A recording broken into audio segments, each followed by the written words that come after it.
আমেরিকায় দ্বিতীয়বারের জন্য প্রেসিডেন্ট নির্বাচিত হলেন ডোনাল্ড ট্রাম্প এবং তিনি এমন একটি রেকর্ড গড়লেন যেটা আমেরিকার 130 বছরের ইতিহাসে আর কোনো প্রেসিডেন্টের নেই।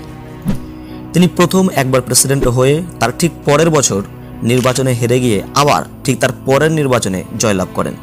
মানে তিনি পরপর 3 বার প্রেসিডেন্ট নির্বাচনে লড়াই করলেন। তিনি 2016 থেকে 2020 পর্যন্ত প্রেসিডেন্ট ছিলেন এবং তারপর 2020 সালের নির্বাচনে জো বাইডেনের কাছে হেরে যান। ফের 2024 সালে সেই জো বাইডেনকে হারিয়ে দেশের সবথেকে বেশি বয়সী প্রেসিডেন্ট নির্বাচিত হওয়ার রেকর্ড গড়লেন। এর আগে যখন জো বাইডেন প্রেসিডেন্ট নির্বাচিত হয়েছিলেন তখন তার বয়স ছিল 78 বছর 2 মাস, কিন্তু ডোনাল্ড ট্রাম্প যখন অফিসে বসবেন তখন তার বয়স হবে 78 বছর 7 মাস। তাই ডোনাল্ড ট্রাম্পের এই জয়লাভে নড়ে চড়ে বসেছে সারা বিশ্ব, যেখানে বাদ যায়নি ভারতও। অনেকে ভাবছেন নরেন্দ্র মোদী তো ডোনাল্ড ট্রাম্পের ঘনিষ্ঠ বন্ধু, তাই ট্রাম্পের জয়ে ভারতের জয় জয়কার হতে চলেছে। আবার অনেকের মতে আমেরিকার কাছে বন্ধু ও শত্রু বলে কিছু হয় না, তারা তাদের লাভের জন্য সবাইকে ফাঁসিয়ে দেয়, তাই ভারতের অবস্থাও খারাপ হতে চলেছে।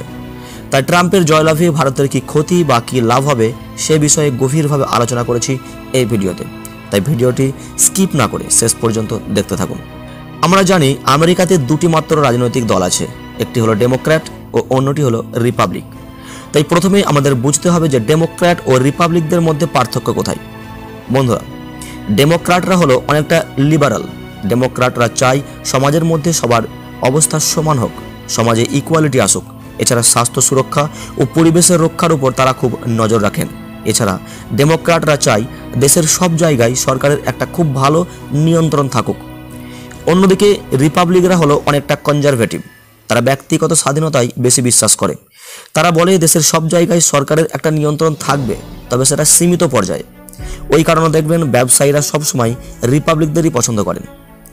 এই নির্বাচনেও দেখেছেন পৃথিবীর সবথেকে ধনী ব্যক্তি ইলন মাস্ক রিপাবলিকান প্রার্থী ট্রাম্পকে সমর্থন করে প্রচারে নামেন এবং তাকে জেতাতে অনেক টাকাও খরচ করেন। আশা করি এই দুই দলের মধ্যে বেসিক পার্থক্যগুলো আপনাদের আমি বোঝাতে পেরেছি। চলুন এবার আসা যাক ট্রাম্পের এই নীতি ভারতের জন্য কতটা লাভজনক বা কতটা ক্ষতিকর। ডোনাল্ড ট্রাম্প ধারাবাহিকভাবে আমেরিকা ফার্স্ট এই স্লোগান দিয়ে আসছেন। ট্রাম্প তার প্রথম মেয়াদে আমেরিকান শিল্প সংরক্ষণের নীতি গ্রহণ করেছিলেন। তিনি চীন ও ভারত সহ একাধিক দেশ থেকে আমদানির উপরে চড়া শুল্ক আরোপ করেছিলেন। উদাহরণ হিসেবে বলা যেতে পারে ভারতকে আমেরিকান হার্লে ডেভিডসন মোটরসাইকেলের উপর থেকে শুল্ক প্রত্যাহার বা কমানোর কথা বলা হয়েছিল।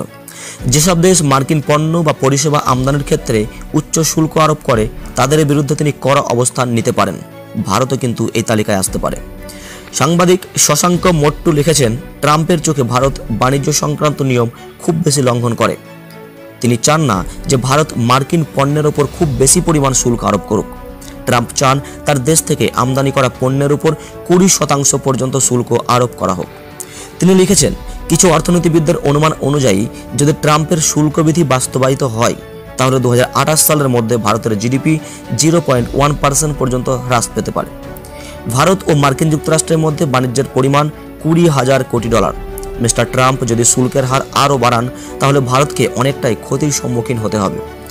এর ফলে মূল্যস্ফীতির হার বাড়বে এবং সুদের হার খুব বেশি কমানো সম্ভব হবে না। এতে বিশেষত মধ্যবিত্ত গ্রাহকদের সমস্যা বাড়তে পারে, কারণ তাদের ইএমআই বেড়ে যাবে। ডোনাল্ড ট্রাম্পকে চীনের কট্টর বিরোধী হিসাবে বিবেচনা করা হয়। তার প্রথম মেয়াদে যুক্তরাষ্ট্র ও চীনের মধ্যে সম্পর্কের বেশ অবনতি দেখা গিয়েছিল। এই পরিস্থিতিতে ভারত ও আমেরিকার মধ্যে প্রতিরক্ষা সম্পর্ক আরও জোরদার হবে বলেই আশা করা যায়। যুক্তরাষ্ট্রের প্রেসিডেন্ট হিসাবে তার প্রথম মেয়াদে কোয়াডকে শক্তিশালী করার বিষয়ে খুব সক্রিয় ছিলেন ডোনাল্ড ট্রাম্প। এশিয়া প্রশান্ত মহাসাগরীয় অঞ্চলে যুক্তরাষ্ট্র, অস্ট্রেলিয়া, ভারত ও জাপানের জোট হল কোয়াড। মিস্টার ট্রাম্প মার্কিন প্রেসিডেন্ট হিসাবে দায়িত্ব নেওয়ার পর ভারতের সঙ্গে অস্ত্র রপ্তানি, যৌথ সামরিক মহড়া ও প্রযুক্তি হস্তান্তরের ক্ষেত্রে দুই দেশের মধ্যে আরও মজবুত সমন্বয় হতে পারে। এর ফলে চীন ও পাকিস্তানের বিরুদ্ধে ভারতের অবস্থান শক্তিশালী হবে। মোটের ওপর ট্রাম্প রাষ্ট্রপতি হওয়ায় প্রতিরক্ষা ক্ষেত্রে ভারত লাভবান হবে, এটাই বলা যায়। বিশেষজ্ঞদের মতে ডোনাল্ড ট্রাম্পের বিদেশ নীতি অভিবাসীদের জন্য বিভিন্ন জটিলতা সৃষ্টি করতে পারে। যুক্তরাষ্ট্রের নির্বাচনে অভিবাসন একটা বড় ইস্যু এবং মিস্টার ট্রাম্প এই বিষয়ে বেশ সোচ্চারও। অবৈধ অভিবাসীদের বহিষ্কারের প্রতিশ্রুতি দিয়েছেন তিনি। ডোনাল্ড ট্রাম্প অভিযোগ তুলেছেন অবৈধ অভিবাসীরা মার্কিন যুক্তরাষ্ট্রের নাগরিকদের চাকরিতে ভাগ বসাচ্ছে। পরিসংখ্যান বলছে বিপুল সংখ্যক ভারতীয় মার্কিন প্রযুক্তি সেক্টরে কাজ করেন এবং তারা H-1B ভিসা নিয়ে যুক্তরাষ্ট্রে পাড়ি দেন। ডোনাল্ড ট্রাম্প তার প্রথম মেয়াদে H-1B ভিসা সংক্রান্ত নিয়মের ক্ষেত্রে কঠোর অবস্থান নিয়েছিলেন। এর প্রভাব দেখা গিয়েছিল ভারতীয় প্রযুক্তি সংস্থাগুলোর উপরে। তাই মনে করা হচ্ছে তার দ্বিতীয় মেয়াদেও যদি তিনি এই একই নীতি অব্যাহত রাখেন তা মার্কিন যুক্তরাষ্ট্রে ভারতীয়দের জন্য কর্মসংস্থানের সুযোগ কমে যেতে পারে।